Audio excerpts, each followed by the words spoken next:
안녕하세요. 최인희 치과의 대표 원장 최기수 원장입니다. 원장님이 생각하시기에 환자분들이 가장 두려워하는 치과 치료가 무엇이라 생각하세요? 여러 가지 치과 문턱을 넘어서는 게 물론 가장 힘드시겠지만 그 중에서는 아무래도 이제 좀 무서움의 대명사 사랑니 뽑는 거에 대해서는 누구나 다들 걱정하시죠. 사실 저도 사랑니를 2개를 뽑아봤는데 저도 바들바들 떨면서 정말 선배 의사가 뽑아줬지만 그 사람을 못 믿겠는 거예요. 너무 무서웠어. 사랑니 정말 무섭죠. 그럼 이런 사랑니란 건 도대체 왜 생기는 건가요?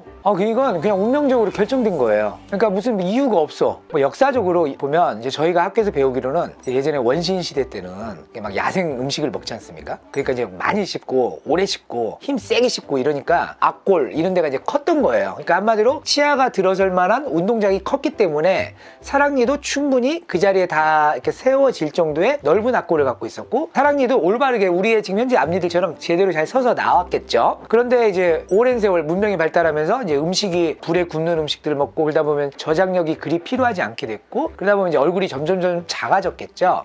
그러다 보니까 이제 사랑니는 원시인 시대 때부터 사랑니 만들어져야 돼 라고 하는 DNA가 있는데, 악골은 이제 점점 작아지니까 사랑니가 날 운동장이 작아지는 거죠. 그러니까 이제 사랑니가 올바르게 나는 분들도 있는가 하면 대부분은 이제 삐뚤어지게 난다거나 심지어는 이제 잇몸 속에 파묻혀서 나오는 매복 사랑니가 된다거나 이런 경우들이 있죠. 그러면 이제 이 사랑니 발치 때 통증에 대해서 말 안 할 수가 없잖아요.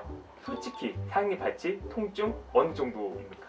그러니까 제가 다른 유튜브 찍을 때도 말씀을 드렸지만, 통증이라는 것은 결국은 마취의 정도에 반비례해요. 그러니까 마취가 만약에 잘 돼 있다면 어떤 시술을 하든지 통증을 느끼는 그 어떤 확률과 정도가 낮게 되어 있죠. 큰 신경을 마취를 해서 전체적으로 마취의 강도를 높여놓고 그다음에 이를 뽑으면 사실 아픈 것은 주사침을 찌를 때 아픈 것보다는 훨씬 덜하죠. 사실은 막 그런 극심한 통증보다 공포감 이런 것들이 이제 통증으로 많이 느껴지는 약간의 이제 오해와 착각 이런 것들이 좀 있죠. 그래도 매복 사랑니 같은 경우는 통증이 심하지 않나요? 아니, 절대. 그러니까 마취가 잘 됐다면 일단 아프지는 않아요. 물론 이제 매복 사랑니 같은 경우 뽑을 때는 이제 잇몸을 째고 그 다음에 치아도 보통 기계로 막 잘라가면서 뽑거든요. 그러면 이제 치아 내부에 또 신경이 따로 있기 때문에 치아를 자르다 보면 마취를 충분히 했는데도 좀 더 날카로운 통증을 중간에 느끼실 수가 있는데, 그런 경우에는 이제 왼손 드세요 딱 이러잖아요. 그러면 이제 손을 드는 순간 치료를 멈추고 그 다음에 추가 마취를 또 하죠. 그러면 다시 또 그 부위가 마취가 됐겠죠? 그럼 이제 금방 아팠던 부위도 마취가 충분히 됐다면 아까 아팠던 통증이 사라지게 되죠. 원칙적으로는 마취를 계속 첨가해 가면서 아프지 않게 이를 뽑는 것이 원칙입니다. 가정도 알겠고 안 아픈 것도 알겠는데 저는 사랑니 너무 안 뽑고 싶어요.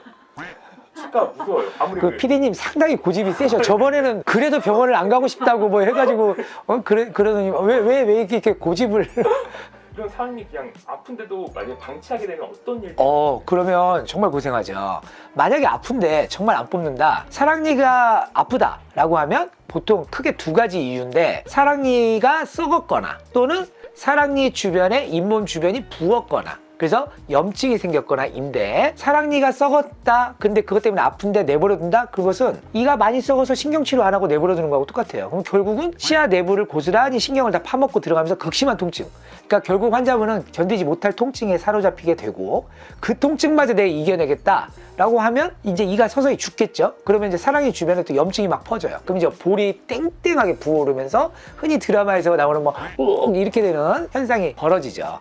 그래서 사랑니가 한 번 아프고 좀 가라앉고 정도야 지낼 수도 있겠지만, 반복적으로 매일매일 계속 아프고 있다? 그럼 이건 속히 뽑아야 되는 경우라고 생각하시면 됩니다. 알겠습니다. 저희도 이제 사랑니 받아들여가지고 뽑기를 결정했어요. 사랑니를 뽑았습니다. 네. 그러면 이제 어떤 걸 좀 조심해야 될까요? 보통 이를 뽑고 나서는 일단 기본적으로 빨대로 빤다거나 또는 코를 흥 푼다거나 하는 일들을 하면 안 돼요. 구독자 여러분들도 한번 이렇게 빨아보세요. 그러면 입 안쪽에 압력이 생기죠. 그러면 그때 피가 쭉 빨려 나온다거나 공기구멍이 완전히 뚫린다거나 하는 일들이 생겨요. 그래서 빨대로 빨지 마세요, 코를 흥 하고 세게 풀지 마세요, 이런 것들을 보통 권유드리죠. 그리고 가장 중요한 건 이를 뽑고 나면 일단 피가 나지 않습니까? 그러니까 지혈이 되어야 돼요. 그럼 병원마다 입안에 이제 꺼즈를 물려드리고 꼭 물고 지혈시키세요라고 하는데, 그때 지혈되는 시간이 사람마다 다르고 병원마다 권장해드린 시간이 다르지만, 저희 병원 같은 경우는 힘들어도 4시간을 물고 계세요 라고 해요. 그 다음에 침을 꿀꺽꿀꺽 삼키면서 지혈이 되게끔 도와주셔야 돼요. 그 꺼즈를 빼고 나서도 사실 피는 조금씩 스며 나오거든요. 꿀꺽꿀꺽 삼키려고 노력하시고 혹시 치아나 입술 주변에 피가 막 묻는다면은 입에 물을 한 모금 머금으셔서 물로 뿌까뿌까 헹궈서 그 피 덩어리와 물을 함께 삼키세요 라고 해요. 비록 약간 무섭고 좀 뭐랄까 비리다고 생각하실 수 있지만 그래서 계속 물과 함께 삼키시기만 하면 대부분은 지혈이 잘 됩니다. 이제 사랑니가 어떤 형태로 있는지를 한번 분류해서 설명을 한번 드려볼게요. 첫 번째 화면은 이제 10살 어린이 친구예요. 과연 사랑니는 언제 생기냐? 사람마다 다르지만 아무튼 어렸을 때 보통 한 8세에서 10세 정도 되는 어린이들 엑스레이 찍어보면 뒤쪽에 보면은 뿌옇게 마치 유령처럼 구름처럼 동그라미들이 보이죠. 이것은 사랑니예요. 사랑니의 치배라고 해서 사랑니가 지금 막 형성되고 있는 거죠. 이 친구는 틀림없이 18살 정도 사랑을 알 나이가 되면 이제 사랑니가 완전히 형성이 되고 그때쯤이면 사랑니 때문에 아프다거나 해서 뽑게 되는 일들이 생길 가능성이 높아요. 그래서 이런 어린 친구들이 왔을 때 이가 잘 났고요. 근데 어머니 아기가 사랑니가 있네요. 그러면 엄마가 안색이 싹 변하시면서 어떡하죠?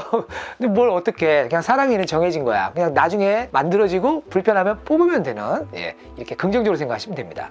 두 번째는 정말 사랑니가 올바르게 난 경우. 누가 봐도 치아들이 정말 고르죠. 얼굴이 그리 크지 않지만 앞골이 충분히 발달이 잘 된 분이라서 모든 사랑니가 비교적 바르게 잘 났고 사랑니조차도 충치가 별로 없는 분이에요. 정말 복 받은 분이죠. 근데 이런 분들은 굳이 사랑니를 뽑을 필요가 있을까? 굳이 왜 뽑아요? 뽑을 필요 없습니다. 불편감이 없다면 안 뽑고 뽑는 그날까지는 관리를 잘 하시기만 하면 되겠습니다. 그 다음에 이제 사랑니가 대부분 우리가 흔히 생각하는 이제 삐뚤어지고 잇몸 속에 매복되어 있다고 하죠. 감춰져 있는 사랑니. 이런 경우 보면 이제 환자분의 오른쪽 사랑니, 왼쪽 사랑니 다 앞에 어금니에 뭔가 이렇게 겹쳐져 있죠. 그래서 실제 구강을 보면 사랑니는 잇몸 속에 있기 때문에 보이지는 않습니다. 그래서 보통 이렇게 잇몸 속에 묻혀 있는 경우에도 뽑을 필요가 있을까요? 라고 이제 물어보시면 지금 불편하지 않고 잇몸 바깥에 나와 있지도 않고 사랑니가 겹쳐져 있는 그 앞에 치아에 전혀 영향을 주지고 있지 않다면 굳이 사서 고생할 필요는 없습니다 라고 저는 보통 얘기해요. 이런 사랑니를 그냥 갖고 있어도 상관없습니다. 그 다음에는 이제 조금씩 우리 이제 만약에 사랑니를 뽑아야 되는 경우에 대해서 한번 설명을 드려볼게요. 가끔 아래는 사랑니가 없는데 위에 사랑니를 갖고 계신 분들이 있어요. 그런데 어느 날 이렇게 씹어보다 보면 아래가 너무 아파요. 아래 사랑니 쪽이 너무 아파요. 사랑니는 옛날에 뽑았는데 왜 아프죠? 이런 경우 있거든요. 그런 경우에는 위에 사랑니가 내려오면서 아래 잇몸을 씹는 경우들이 있어요. 이 분도 유심히 보시면 환자분의 왼쪽 아래 사랑니 같은 경우는 이렇게 많이 내려와 있죠. 아래 턱뼈와 위에 사랑니가 이렇게 겹쳐 있는 것처럼 보이죠. 이런 경우에는 이분이 이제 씹을 때 위에 사랑니가 아래 잇몸을 절구질하듯이 계속 씹어요. 그러니까 나는 아래가 아픈 거죠. 근데 실제로 그 범인은 위에서 절구질을 하는 사랑니인 거죠. 이때는 위에 사랑니는 안 아프지만 나의 아래 잇몸을 아프게 하기 때문에 당연히 위에 사랑니를 뽑아야 됩니다. 마지막으로는 대표적인 케이스, 그러니까 사랑니를 꼭 뽑아야 되는 경우, 그것은 아무 죄도 없는 앞에 어금니를 망가뜨리는 사랑니, 그 사랑니는 무조건 뽑아야 됩니다. 이분의 경우에는 오른쪽 아래 사랑니 보면 아래 사랑니가 수평으로 매복되어 있고 우리 눈 밖에서도 살짝 보여요, 이 사랑니의 머리 부분이. 근데 중요한 것은 앞에 어금니와 사랑니 사이에는 미세한 수직으로 된 틈이 있어요. 그러면 오랜 생활을 하다 보면 식사하고 어쩌고 하다 보면 미세하게 음식물이 이 사이로 계속 끼어 들어가게 되거든요. 근데 여기가 양치기 잘 안 되잖아요. 그러니까 음식물이 한번 들어가면 잘 안 나와. 결국 그 음식물 잔사 때문에 앞에 친구, 그러니까 또 이분 같으면 이제 47번 가장 뒤에 어금니의 뒤편 쪽을 충치를 유발시키죠. 그러면 앞에 치아를 통증이 심하니까 어쩔 수 없이, 충치도 심하니까 신경치료를 해야 돼요. 그래서 이런 경우에는 사랑니를 반드시 뽑아야 되는 케이스라고 생각하시면 되겠습니다. 결론은 뭐냐면 사랑니가 올바르게 나오고 아프지 않고 충치도 없으면 그 사랑니와 함께 행복하게 오래오래 살면 되고, 사랑니로 인해서 어딘가가 조금이라도 불편하다 그러면 그때는 무조건 뽑는 게 좋다. 그래야 나머지 친구, 죄 없는 치아 친구들이 건강하게 잘 살 수 있다, 이렇게 생각하시고, 사랑니 뽑을 때 아프냐? 마취 잘 되면 별로 안 아프다, 용감하게 뽑자. 사랑니 뽑으면 얼굴도 약간은 홀쭉해질 수 있고 여러 가지로 사랑니를 뽑았을 때 이점이 많습니다. 손해보는 것보다 이익이 더 많아요. 그러니까 과감하게 용기를 내서 사랑니는 꼭 뽑으시기를 권유드립니다. 자, 오늘도 유튜브 구독해 주셔서 감사합니다.